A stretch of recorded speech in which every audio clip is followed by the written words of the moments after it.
Hello everyone, my name is Ben, and welcome back to another video. Today I had my first ever online race in Le Mans Ultimate, and I had a great time. I'm definitely going to be making more videos like this because this game is a lot of fun, and it's really good for practicing my driving.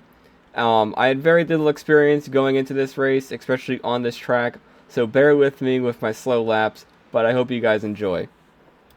So at the start of this race, I guess I decided I didn't want to compete with the rest of the pack because I got a drive-through penalty. I don't think I deserved it. I didn't speed. That's what they said I did because you have to stay a certain speed on a rolling start. I maybe flashed it for literally a quarter of a second, and the game gave me a drive-through for that. I didn't jump the gun at all. It was way before the line came, so I didn't think it mattered. But I guess the game decided I had to lose like 30 seconds of time because of that. Anyways, here comes the pack down to the first turn, and I gotta say, I was very surprised. Everyone managed to keep it relatively clean. Obviously, you can see a little bit of contact here and there, but nothing meaningful at all in the long run, and everyone's able to easily get through turn 1. Now, it wasn't long until two McLarens decided to spin out and take out a Porsche with them. Now switching to a different POV here to see where it all went wrong. As we can see, this Porsche taps this McLaren, which causes him to spin. The one in front decided he didn't want to make the turn either, and the Porsche slams straight into the side of him.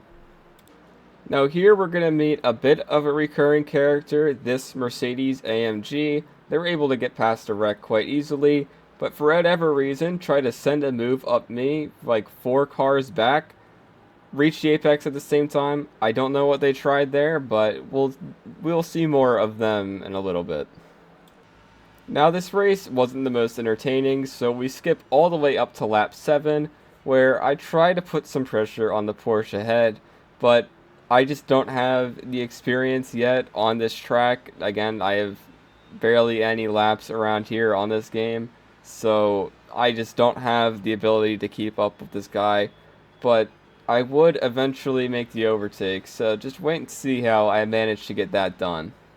So as I said, here's our little AMG friend that we saw before, and they proceed to go off the track and the last turn, into the grass, and spin, and then slam into the wall and break their rear wing off. Luckily, they don't take anybody else out with this odd maneuver, but instead of going straight back into the pit lanes, which is what anybody would do, especially crashing right there to hopefully repair their car, they say, nah, I don't need a rear wing, although these cars rely heavily on downforce to keep them planted. I mean, most of the mechanical grip of these, but that rear wing is going to prove very important as they come into the braking point at turn 1 and fly off the track through the gravel trap and straight into the barrier, obviously damaging their car a whole lot more than it already was. They come back onto the track, get very close to taking out a Porsche, and because of the damages, spin and just start making out with another barrier. I don't know. I really don't understand why people do stuff like this. Now, that same McLaren that we saw spin from earlier, or who I'm pretty sure it was because I don't know, I forgot to look at the names, but I'm pretty sure it's the same McLaren we saw spin earlier, is now back up behind me, and he's going to show a much better display of driving than whatever that AMG was doing. Fuji is a quite difficult circuit to overtake at. There aren't many overtaking spots, especially in these GT3 cars. Really only turn 1 and maybe a few other corners are good if they make a mistake ahead of you. But besides that, you can't really just stick your nose up and expect the person in front of you to just move out the way, which makes this track very difficult to actually gain positions on. But this McLaren manages to keep everything fairly clean, and I really like this angle of him driving up behind. I think this game does look very good graphically, and this just looks like a very good, nice racing going on.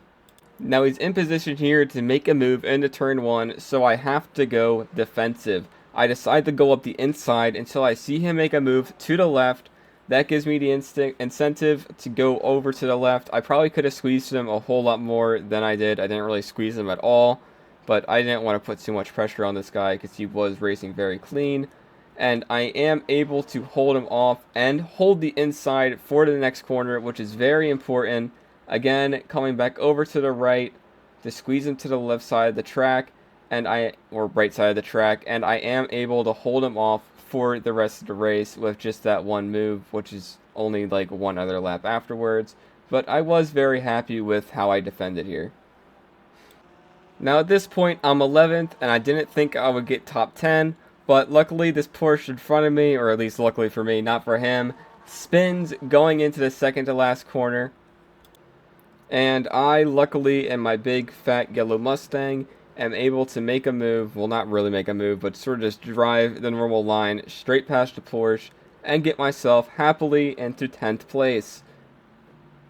Even with the drive-through penalty, I'm pretty proud of how I did. I probably could have done a whole lot better if I didn't get the drive-through because a lot of people crashed. I probably could have been, this sounds like I probably could have been at least top 5, even with the slow laps I was driving here. But I was proud of how I did, even after the penalty, and I want to do more races like this in the future because it was a lot of fun, and I feel like I did a lot better than I thought I would. So if you guys enjoyed the video, please make sure to like and subscribe, and I'll see you guys in the next one.